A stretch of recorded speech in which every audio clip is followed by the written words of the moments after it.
You picked up your phone to check one notification, 45 minutes later, you're still scrolling, and you have no idea how it happened. This isn't a willpower problem, this is your brain being hacked. The average person checks their phone 96 times a day, that's once every 10 minutes. We are living through the largest behavioral experiment in human history, and nobody signed a consent form. Meet dopamine. It's not the pleasure chemical, that's a myth.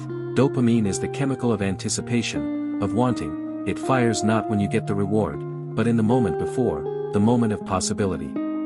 For 200,000 years, this system kept us alive. Dopamine spiked when we found food, water, connection, real rewards that took real effort. The system was perfectly calibrated, until technology rewrote the rules. Social media was deliberately engineered using slot machine psychology. Pull to refresh, invented by Asa Raskin, works exactly like a lever.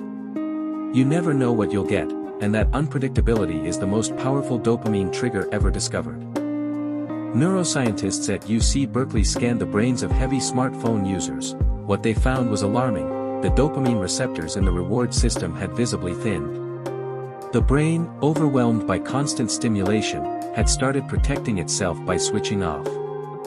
This is called tolerance, the same mechanism behind drug addiction. Your brain needs more and more stimulation to feel the same level of pleasure.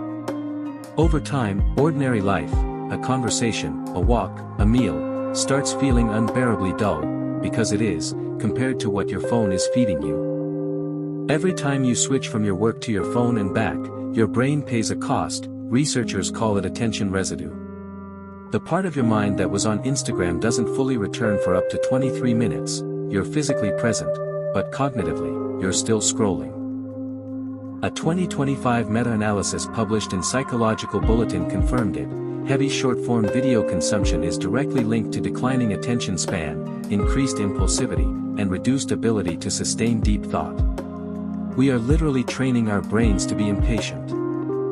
Heavy phone use doesn't just steal your focus, it steals your mood. Studies show that the more time spent on social media, the higher the rates of anxiety, depression, and loneliness, especially in people under 35. The comparison machine runs 24 hours a day. Blue light from your screen tells your brain it's midday. It suppresses melatonin, your sleep hormone, by up to 50%. You lie awake, you fall asleep later, you get less deep sleep, and during deep sleep is when your brain literally cleans itself, consolidates memory, and repairs emotional damage from the day. Here's something the industry doesn't want you to know. Phone separation triggers a measurable cortisol response, stress hormones rise, heart rate increases. The craving is neurologically indistinguishable from substance withdrawal. Your discomfort without your phone is not a personality quirk, it's chemistry. Your prefrontal cortex, the rational brain, says, put the phone down. Your limbic system, the ancient emotional brain, says, one more scroll. The limbic system is older, faster, and stronger. Willpower alone is fighting a biological war with a teaspoon. You need a smarter strategy. Former Google design ethicist Tristan Harris revealed that tech companies employ behavioral psychologists specifically to maximize the time you spend in their apps. Every notification timing, every autoplay, every infinite scroll, tested and optimized to keep your dopamine system on a leash. The antidote begins with something uncomfortable, a dopamine fast, not forever, just enough time for your depleted receptors to begin recovering. Stanford psychiatrist Dr. Cameron Sepa showed that even 24 to 48 hours away from high-stimulation behaviors, measurably restores baseline dopamine sensitivity. Neuroscience is clear: behavior follows environment. If your phone is on your nightstand, you will check it. If it's charging in another room, you won't. Don't rely on discipline. Redesign your environment so the default behavior is the right one. Friction is your friend.